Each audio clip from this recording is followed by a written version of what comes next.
Let's discuss the shapes of equipotential surfaces for different charge distributions. So for a point charge distribution, it will be a spherical shape, a concentric sphere. Okay, that we had already discussed in the previous slides. So what will be the shape of equipotential surface for a line charge distribution? So for that, consider a line charge distribution as shown in the figure. Now consider different points. So here let's consider the point A, which is situated at a distance of r from the line charge. Consider point B, which is situated at the same distance r from line charge. Similarly, consider point C, which is situated at the same distance r, D, E, all at the same distance from the line charge distribution. Now, if we consider or calculate the potential at any point on the plane on this particular plane, it will be same. If we consider or if we calculate the potential at any point on this particular plane, it will be equal.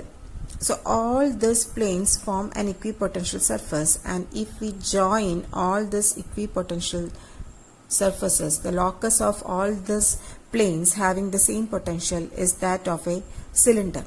So what is the shape of equipotential surface for a line charge distribution?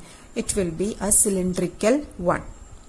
And similarly, if we consider another point P, another point Q, another point R, another point S, T, all lying at the same distance R1 from the line charge distribution, again we will get another cylinder like this. Okay, so many number of equipotential surfaces in the form of cylinder are possible for this line charge distribution also. The potential at any point on this cylinder will be, on the surface of the cylinder will be equal. Okay, so for a line charge distribution, what is the shape of equipotential surface? It will be a cylinder. Now, consider a uniform electric field like this. What do you think? What will be the shape of equipotential surface for a uniform electric field? It will be a planar one like this. Okay, this will be the shape of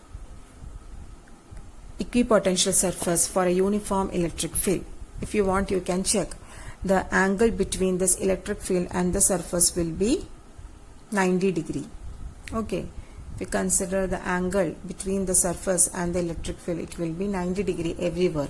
So this will be the equipotential surface for that particular uniform electric field. Now, what will be the shape of equipotential surface for a dipole? So for a dipole, these are the distribution of field lines. And how will you draw an equipotential surface for this particular charge distribution? If we know the field lines, it's very easy to construct equipotential surface. That surface must be perpendicular, okay, to the field lines. That surface must be perpendicular to this field lines. So let's find out the equipotential surface for a dipole. So consider points like this from the plus Q charge or the positive charge here. What will be the equipotential surface? And you know, for an isolated charge, the equipotential surface will be concentric spheres like this. But here, as we move towards the left side of the positive charge, we can see the spheres are farther apart. But at the same time, towards the right side of the positive charge, that means towards this side, the spheres are little bit crowded. Why? Because you can see one thing, towards the right side of the plus Q charge, the field lines are also crowded. But at the same time, towards the left side, that means towards this side, the field lines are far apart. So the equipotential surfaces are also a little bit far apart. Similarly here, the equipotential surface will be like this. Okay, to here towards the right side of the minus q charge, the field lines are far apart. That means the equipotential surfaces are also far apart. But towards the left side, that means in this region, the field lines are crowded. So equipotential surfaces are also crowded. And what about the midpoint of this dipole? At the midpoint, the potential is 0, because the potential is created by two equal and opposite charges. So it will be 0. So if we consider a line here, and if we consider any point on this line at the midpoint, what will be the potential? Potential will be 0. So this line again forms another equipotential surface, because the potential at all points on this line is 0. So at the midpoint of the dipole, the equipotential surface takes the form of a line, and on the other region it will take the shape of concentric spheres as shown here. Okay. What will be the shape of equipotential surfaces for a system of like charges? So the equipotential surfaces will be like this.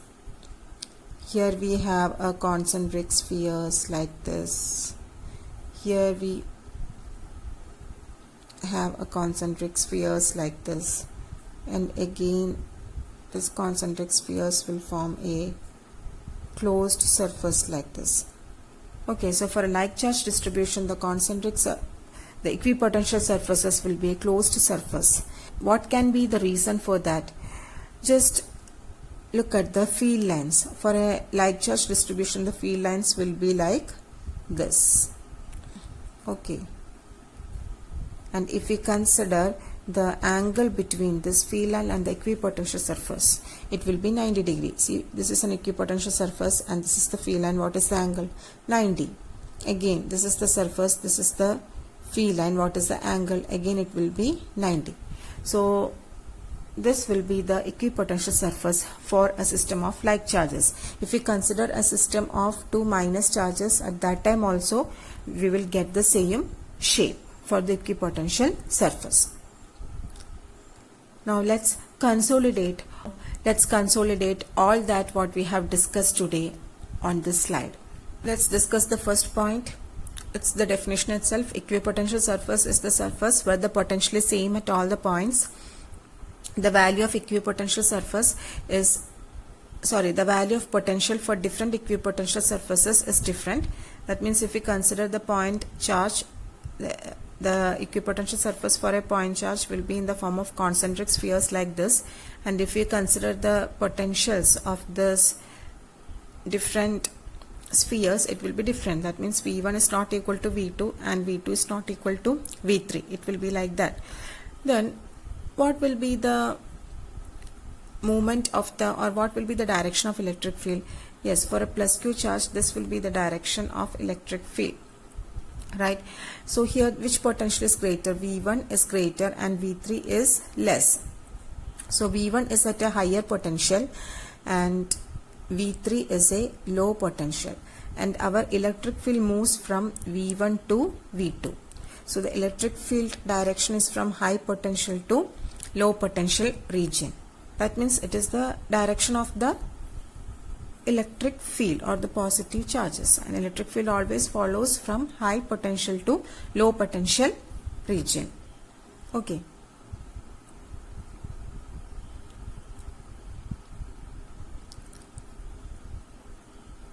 Now work done to move a charge on any equipotential surface is 0. Electric field will be always perpendicular to the equipotential surface, and these equipotential surfaces are always parallel to each other.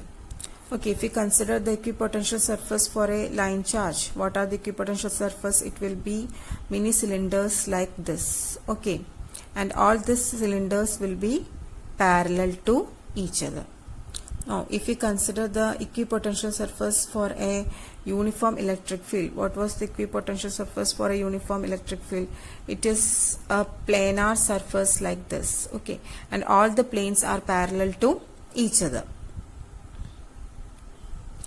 Now, for a point charge, For a point charge, what is the equipotential surface? Concentric spheres like this. And these concentric spheres are actually parallel to each other. If we go farther and farther, the spheres look like this, because as the radius increases, finally it becomes a straight line, and we are already familiar with this concept. So as we move very, very far away from this point charge, the spheres may look like this, parallel to each other. So the equipotential surfaces are always parallel to each other. And the most amazing fact is that if we know the electric field, we can construct the equipotential surface, because the electric field will be always perpendicular to this equipotential surface. On the other hand, if we know the equipotential surface, we can also plot the direction of electric field for that surface. Isn't it amazing? If we want, you can check it that. See, here we know the equipotential surface for this point charge. Okay. So what will be the direction of electric field? You know, electric field must be always perpendicular to this equipotential surface. So this is the direction of electric field for this point charge. And if we look at the angle between the electric field and the equipotential surface at any point, it will be 90 degree. Okay. On the other hand, alternatively, if we know the electric field, we can also construct an equipotential surface. How is it possible? So first, let's plot the electric field for a positive charge. You know, this is the direction of electric field for a positive charge. Now how will you construct an equipotential surface for that? See, if we construct a surface here, this is perpendicular to this particular electric field. This surface is perpendicular to this electric field, and this surface is perpendicular to this electric field, like this. Okay.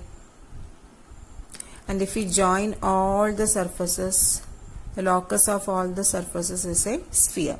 Similarly, if we plot similar surfaces, another set of surfaces here, and if we join all the surfaces, you will get another sphere. So this forms the equipotential surface for a point charge. Okay, so that's why we say that if we know the equipotential surface, we can plot the direction of electric field. If we know the electric field, we can also construct the equipotential surfaces. So that's all for today's session, my dear children. With this, I am concluding my session. Notes of the topic and a YouTube video have been uploaded. Please go through that. Please do watch the YouTube video so that the concepts will be much more clear to you. There will be a small test followed by all the sessions. Attend the test and post the answers quickly. We can meet in the next session. Till then, take care. Stay home, stay safe. Thank you.